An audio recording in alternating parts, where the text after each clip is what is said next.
teman-teman semuanya.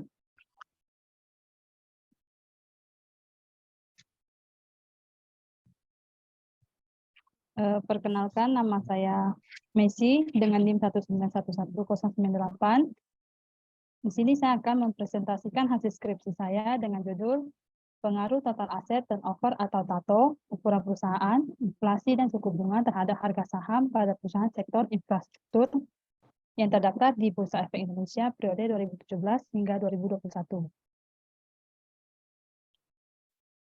Indonesia merupakan negara dengan penduduk yang terbanyak keempat di dunia dan memiliki jumlah tenaga kerja yang besar dan sumber daya alam yang melimpah.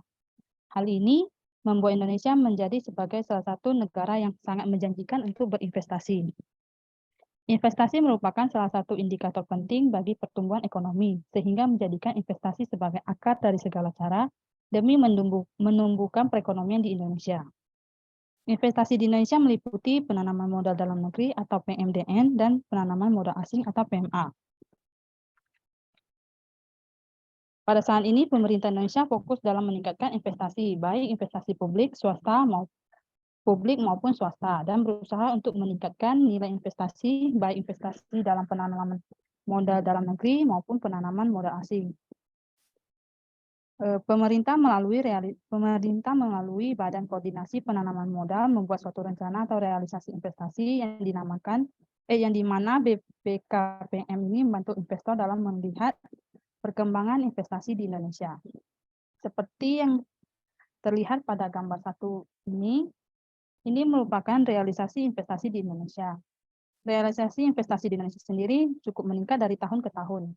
Seperti yang kita lihat, pada tahun 2017 hingga 2021, realisasi investasi di Indonesia mengalami peningkatan setiap tahun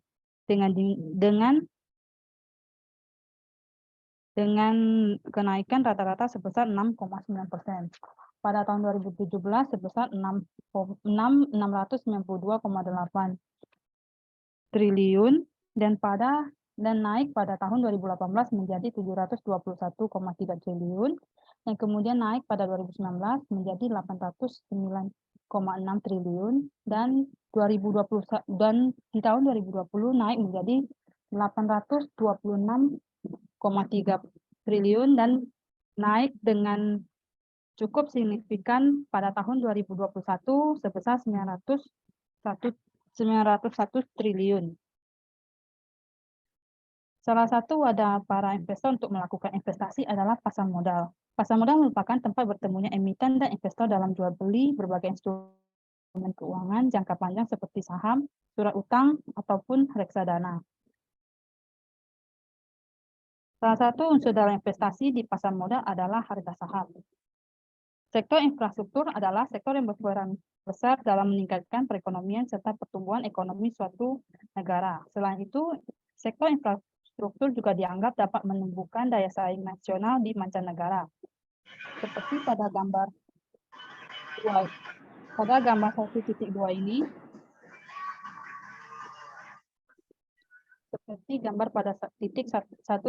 ini, dapat dilihat bahwa meskipun pemerintah Indonesia gencar membangun dan memperbaiki infrastruktur,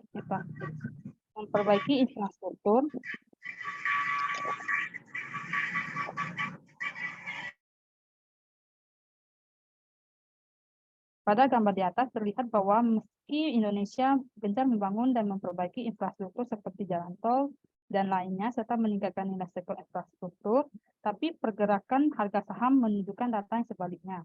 Dapat dilihat bahwa secara keseluruhan subsektor bidang infrastruktur mengalami pergerakan yang fluktuatif dari tahun 2017 hingga 2021. Salah satu indikator yang dapat digunakan investor untuk menilai perusahaan adalah melalui kinerja perusahaan yang bisa dilihat dari harga saham. Harga saham dapat digambarkan dengan IHSG. Berdasarkan gambar 1.3, dapat dilihat bahwa pergerakan harga saham IHSG periode 2017 hingga 2020 cenderung naik. Pergerakan harga saham tidak terlepas dari kinerja perusahaan setiap sektor. Jika dalam satu periode banyak sektor mengalami kenaikan, maka akan berimbas ke kenaikan IHSG. Dan begitu sebaliknya. Seperti pada gambar 1.3 di atas, pada tahun 2020 IHSG mengalami penurunan sebesar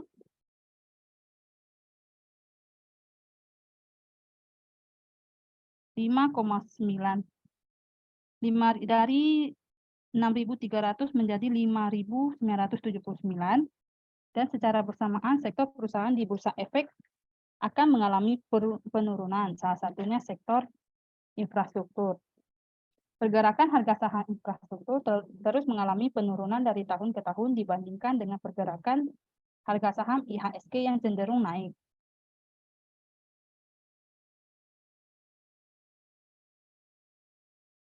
Berikut ini merupakan disaggregate dari setiap variabel, yang dimana setiap variabel sudah memiliki disaggregate masing-masing. Yang kedua, landasan teori atau tinjauan pustaka. Landasan teori yang dipakai dalam penelitian ini adalah teori sinyal dan teori ekonomi makro. Teori sinyal ini menggambarkan, memberikan informasi memberikan sinyal berupa informasi kepada pihak lain atau investor sebagai poin penting bagi investor dalam pengambilan keputusan investasi. Informasi yang diberikan bisa berupa informasi buruk atau informasi positif positif. Jika informasi tersebut bernilai positif, maka investor akan merespon positif. Dan namun jika informasi tersebut bernilai negatif, maka investor akan merespon negatif, yang dimana menandakan bahwa keinginan investor untuk berinvestasi menurun, sehingga akan mempengaruhi penurunan nilai perusahaan dan diikuti dengan penurunan harga saham. Yang kedua, teori ekonomi makro. Teori ekonomi makro yaitu kondisi lingkungan yang mempengaruhi operasional sehari-hari perusahaan. Operasional sehari-hari perusahaan yang meliputi teori ekonomi makro meliputi perilaku perekonomian secara keseluruhan, yang dimana meliputi kemakmuran dan resesi, laju pertumbuhan ekonomi, inflasi, neraca pembayaran, suku bunga, dan lainnya. Berikut ini adalah kerangka pemikiran dan hipotesis pada penelitian ini. Bisa dilihat bahwa pada variabel Tato berpengaruh positif terhadap harga saham. Ukuran perusahaan berpengaruh positif terhadap harga saham. Inflasi berpengaruh negatif terhadap harga saham, dan suku bunga berpengaruh negatif terhadap harga saham.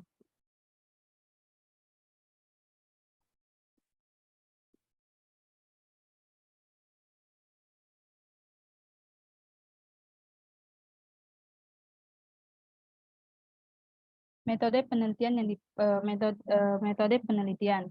Tempat dan waktu penelitian ini dilakukan pada perusahaan sektor infrastruktur yang terdaftar di Bursa Efek Indonesia periode 2017 hingga 2021. Waktu penelitian dimulai pada bulan Juni 2022. Untuk populasi dan sampel, populasi pada penelitian ini adalah perusahaan sektor infrastruktur yang terdaftar di Bursa Efek Indonesia periode 2017 hingga 2021 sebanyak 57 perusahaan, dan setelah dilakukan teknik purposive sampling didapat sebanyak 37 perusahaan sebagai sampel penelitian. Jenis sumber dan teknik pengumpulan data. Jenis penelitian ini adalah data kuantitatif dengan sumber data berupa data sekunder yang berasal dari website resmi Bursa Efek Indonesia, BPS, dan BI, serta teknik pengumpulan data berupa dokumentasi. Teknik analisis data yang digunakan, yang pertama analisis destruktif, yang kedua uji asumsi klasik, yang meliputi uji normalitas, uji multikolinearitas, uji autokorelasi, dan uji heteroskedasitas. Ketiga, uji kelayakan model yang meliputi uji model atau uji R, dan uji koefisien determinasi atau R2. Yang keempat, analisis regresi linear berganda. Kelima, uji hipotesis atau uji T. Pada hasil penelitian dan pembahasan, di awal menggunakan di awal penelitian menggunakan aplikasi SPSS. Namun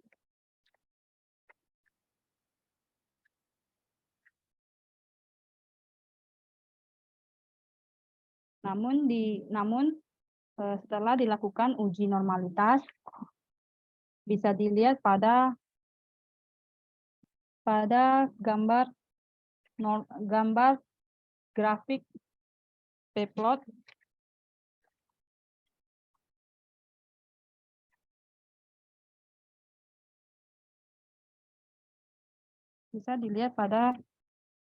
gambar kurva normal p-plot menunjukkan bahwa data penelitian tidak berdistribusi dengan normal dikarenakan data menyambar jauh dari garis diagonal atau tidak mengikuti arah garis diagonal. Serta dapat juga dilihat dengan hasil Kolmogorov-Smirnov test. Dari hasil pengujian dapat disimpulkan bahwa nilai asimsik kecil dari 0,05 data tidak berdistribusi dengan normal. Yang kedua, uji multikolinearitas. Pada awal penelitian menggunakan SPSS, data tidak berdistribusi dengan normal, maka pengujian selanjutnya memakai aplikasi SmartLS. Pada yang pertama, uji multikolinearitas pada SmartLS. Berdasarkan hasil uji multikolinearitas, dapat dikatakan tidak terjadi multikolinearitas karena nilai PIV kurang dari 10. Bisa dilihat pada data penelitian di atas bahwa data penelitian yang dimiliki tidak terjadi multikolinearitas. Yang kedua, uji koefisien determinasi. Hasil dari pengujian koefisien determinasi pada penelitian ini ditunjukkan pada tabel uji koefisien determinasi.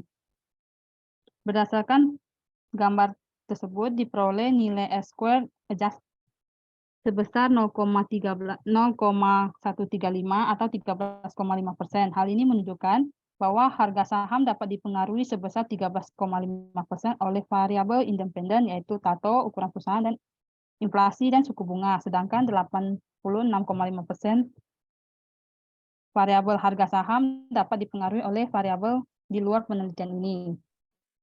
Yang ketiga, analisis regresi linear berganda dan uji T.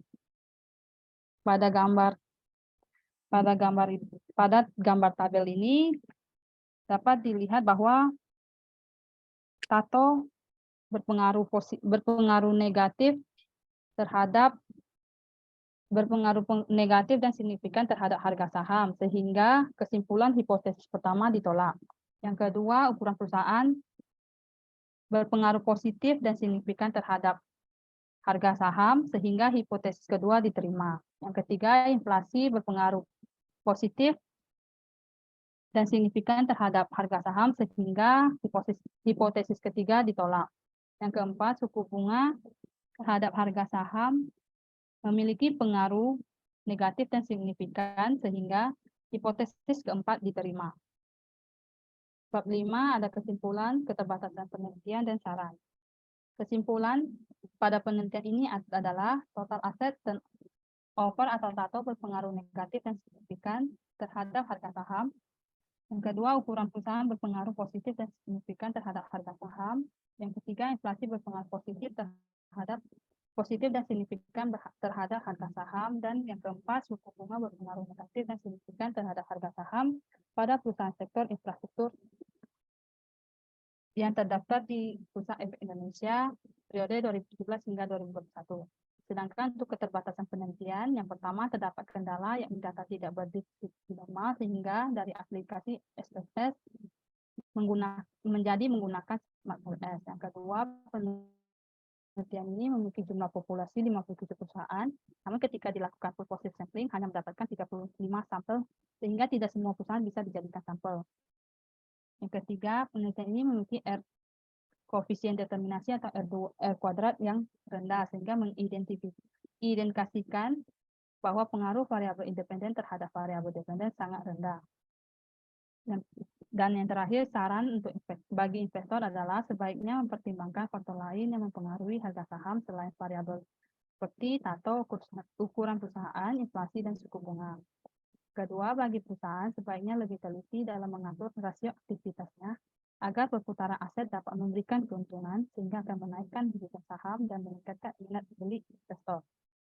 Yang ketiga, bagi peneliti selanjutnya diharapkan untuk menambah jumlah sampel perusahaan lainnya, periode waktu penelitian, dan menambah faktor internal atau eksternal, serta rasio keuangan lainnya selain tato, ukuran perusahaan, inflasi, dan suku bunga untuk mendapatkan hasil yang akurat.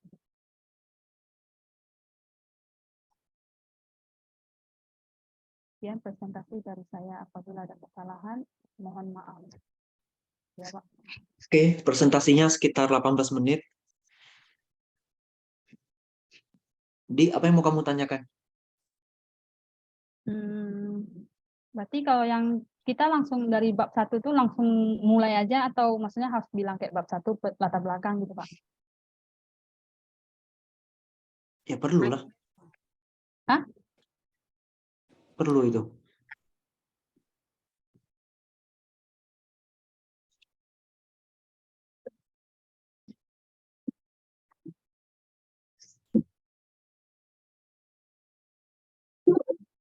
Terus saya tadi ada lihat kamu pakai teori ekonomi makro. Itu maksudnya apa? Teori ekonomi makro, teori pendukung untuk inflasi dan suku bunga, Pak. Ya, maksudnya teori ekonomi makro itu kan ada banyak sekali. Yang mana satu yang dipakai? Teori ekonomi makro. Kalau teori Ya, grand kan? teorinya. Iya, grand teorinya sinyal. Tapi kan tadi ada satu lagi. Ya. Apakah teori the law of one price atau purchasing power parity atau teori multiplier effect atau teori apa gitu? Nggak spesifik ya teorinya. Enggak, Pak. Biasanya harus ada satu itu untuk mewakili dua variabel makro yang kamu pakai.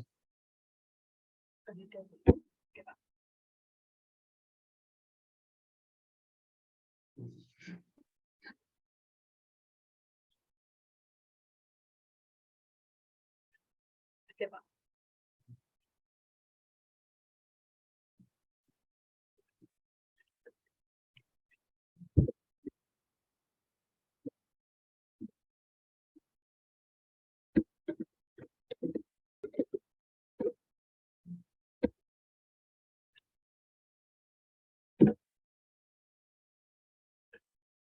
Ada yang kamu mau tanyakan nggak?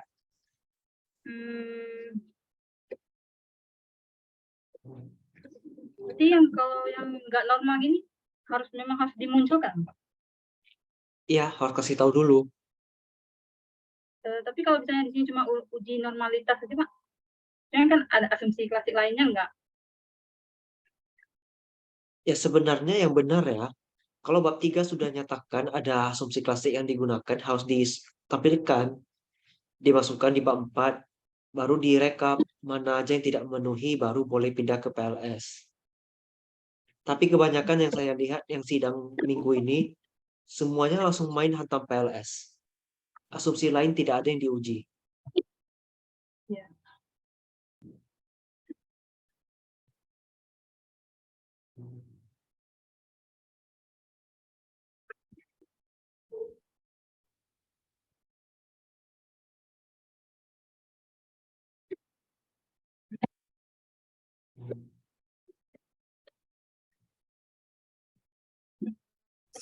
Ada lagi yang mau ditanyakan?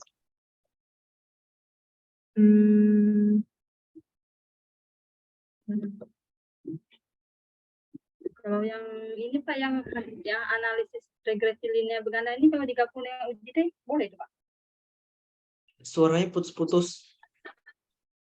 Ya. Ya, halo? Ya, Pak.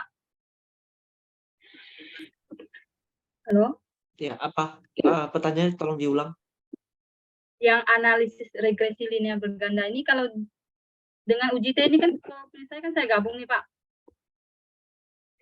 Ya, Itu terus nggak masalah. Nggak masalah itu, Pak. maksudnya masalah apa ya? Kan maksudnya kan kalau analisis regresi linear berganda itu kan cuma koefisien regresi aja. Ya, Di T kan kayak signifikan, kesimpulan. Kalau ini kan saya langsung gabung gitu. loh, kan tabelnya memang sama. Iya. Oh, oke, Pak.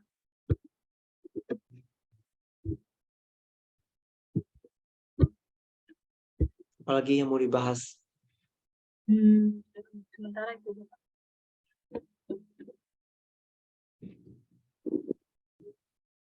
Coba teman-teman yang kebetulan hadir di Zoom ini, coba kasih pertanyaan ke Messi. Terserah pertanyaannya apa aja.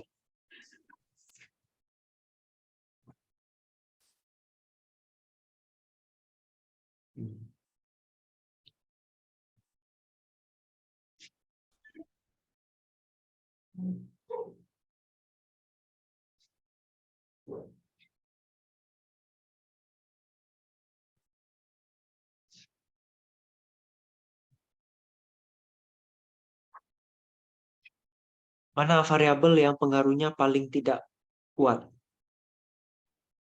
Bapak, Mana variabel yang pengaruhnya paling tidak kuat? variabel yang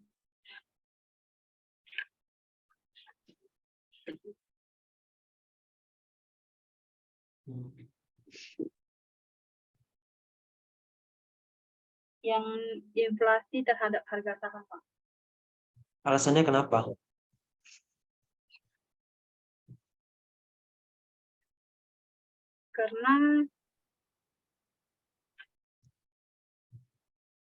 Karena hasilnya bertolak belakang dengan teori. Saya nggak ngerti.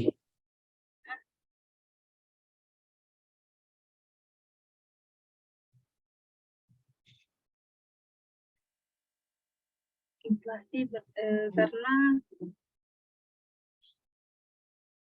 P value-nya paling besar.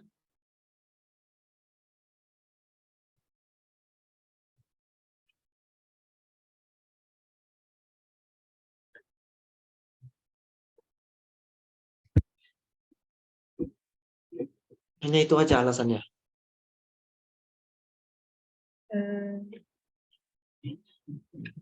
Berarti itu kaitkan ke teori, Pak. Oh, nggak nyambung ya jawabannya.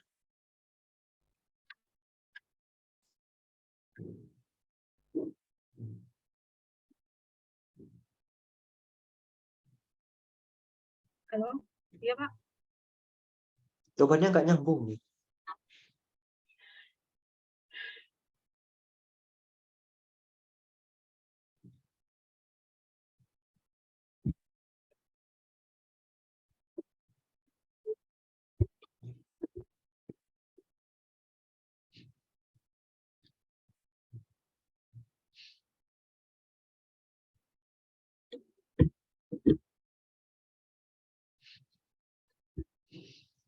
Apa saran yang dapat kamu berikan terkait dengan variabel inflasi?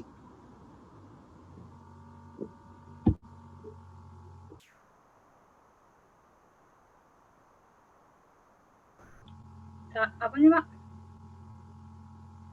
Apa saran yang dapat kamu berikan untuk variabel inflasi?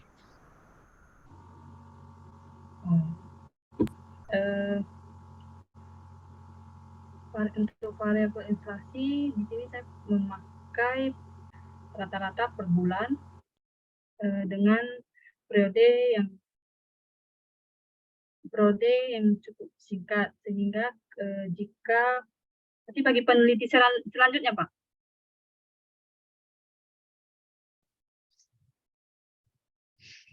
Kenapa kamu gabungkan mikro dengan makro di sini ya? Mikro dengan makro, Pak. Iya. Eh, nah, yang makro kan inflasi sama suku bunga, Pak.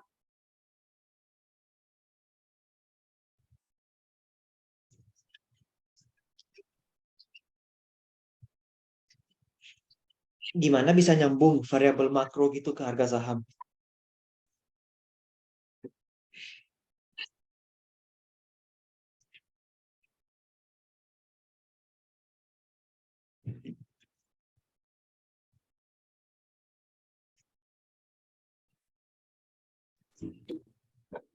Halo?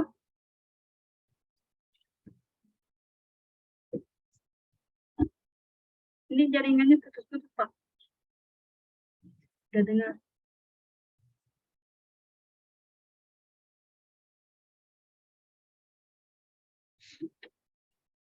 Halo?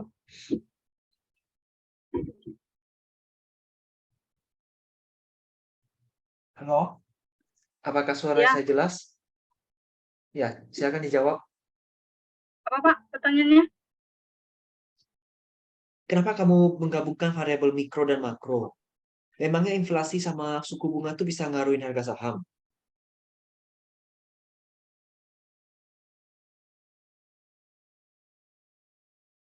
Inflasi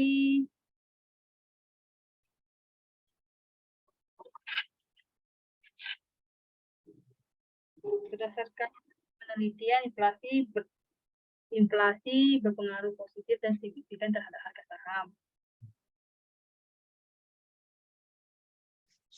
Yang dimaksud Masalah hasil penelitian, tapi kenapa pula harus itu yang dipilih variabelnya? hmm,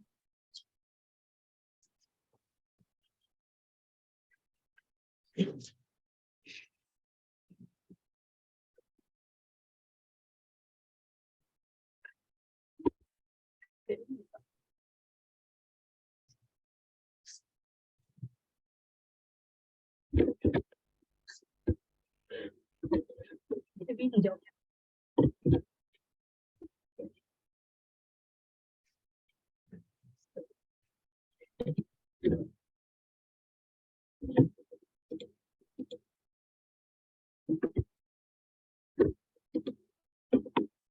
Itu bingung jawabnya. Nggak jelas suaranya. Oh, Ya, saya bingung, Pak, gimana mau jawab.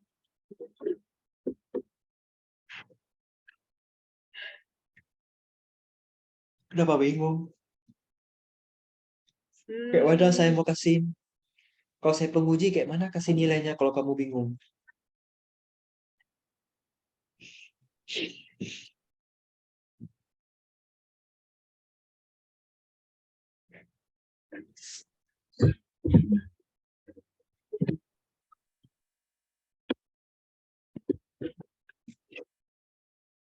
Halo?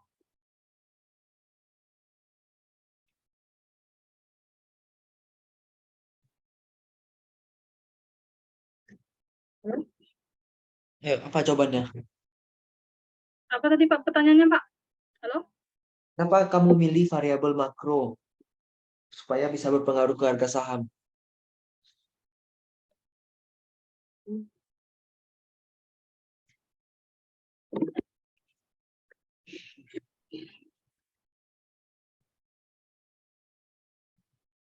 Karena kondisi kondisi ekonomi makro merupakan faktor yang mempengaruhi kinerja perusahaan yang ada di negara tersebut. Walaupun ekonomi makro tidak mempengaruhi kinerja perusahaan secara langsung, tapi perlahan-lahan dalam jangka panjang, Pak.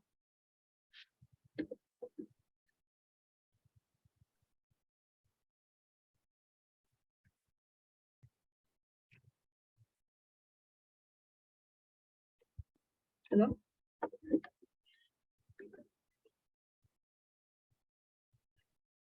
Apa logikanya bisa menggabungkan variabel makro ke harga saham?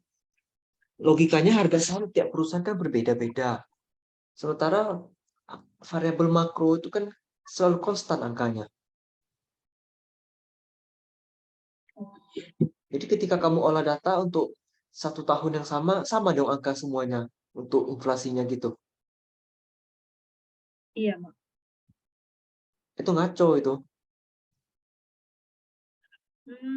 Saya tanya dosen pembimbing saya, dia suruh kayak gitu, Pak. Ya, sekarang apakah setiap perusahaan memiliki nasib yang sama terhadap inflasi? Tidak.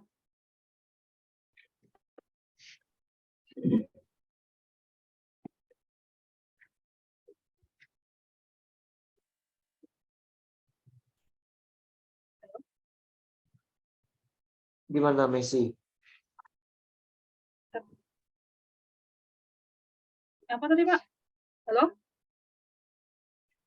Ya, sekarang apakah tiap perusahaan memiliki nasib yang sama dalam menanggapi inflasi? Sementara kamu ketika ngolah data, inflasinya sama semua untuk tiap perusahaan. Selama di tahun yang sama.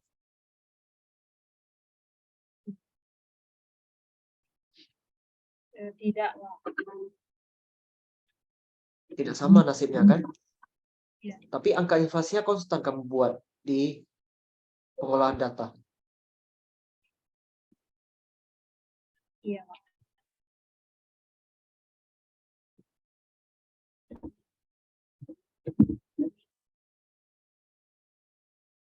Soalnya kemarin saya ada itu sih, Pak, ada tanya dosen, dia suruh buat kayak gini. Saya cek dari Google Google sekolah tuh juga kayak gitu dia, Pak. Cara orang. Sebenarnya cukup banyak pertentangan kalau membahas variabel makro di penelitian keuangan yang harga saham ini.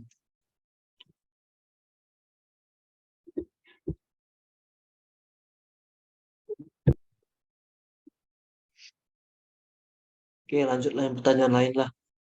Hasil penelitian kamu sejalan dengan teori apa? Teori agensi, Pak. Apa buktinya?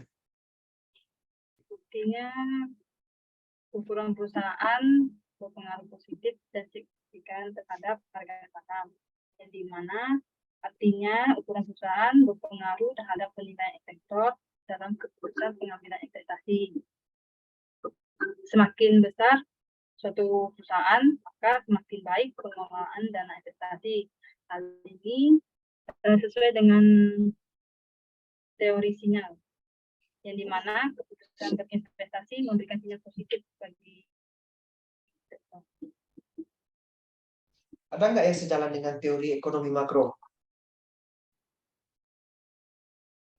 Kalau teori makro, suku bunga, Pak. Coba jelaskan.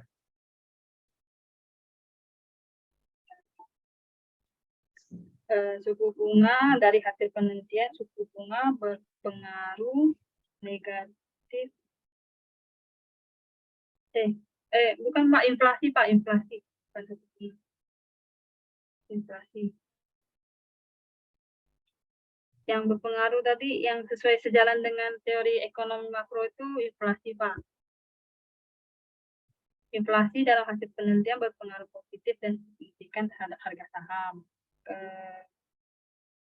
Ekonomi makro merupakan adalah salah satu faktor yang mempengaruhi kinerja perusahaan. Walaupun walaupun ekonomi makro tidak mempengaruhi kinerja perusahaan secara langsung, tapi perlahan-lahan dalam jangka panjang. Hal ini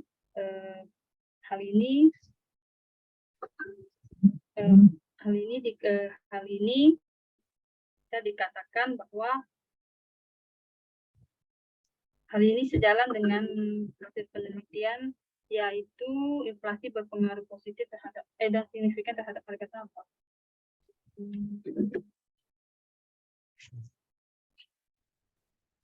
Dan hasil apakah sejalan dengan fenomena? Hasil sejalan dengan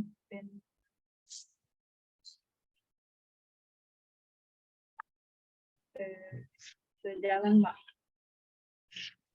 Buktinya apa? Buktinya kan realisasi investasi di Indonesia itu dia kan dari tahun ke tahun meningkat. Terus untuk pada hasil penelitian ukuran perusahaan berpengaruh positif dan signifikan, sehingga artinya semakin besar suatu perusahaan, maka semakin baik pengelolaan dana investasinya.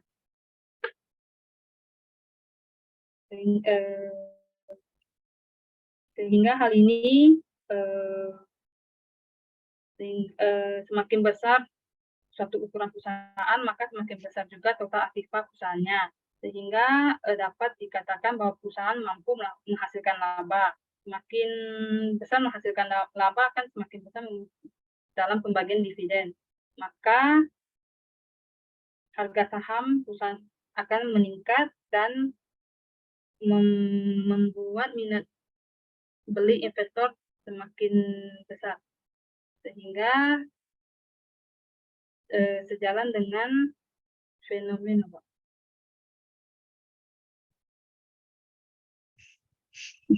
Ini waktu tinggal 1 menit. Udah selesai ya berarti? Sudah, Pak. Ya, Bu. Udah ada lagi mau ditanyakan? Ya paling kayak mana itu, Pak, yang inflasi di suku bunga itu, Pak? Ya, kamu bahas dengan dosen pembimbing lah lebih baik. Sukses pembimbing, Pak. Baik, Pak. Yang lain yang hadir di sini ada mau bertanya? Lagi Zoom, Bu. Yang lain ada mau tanya?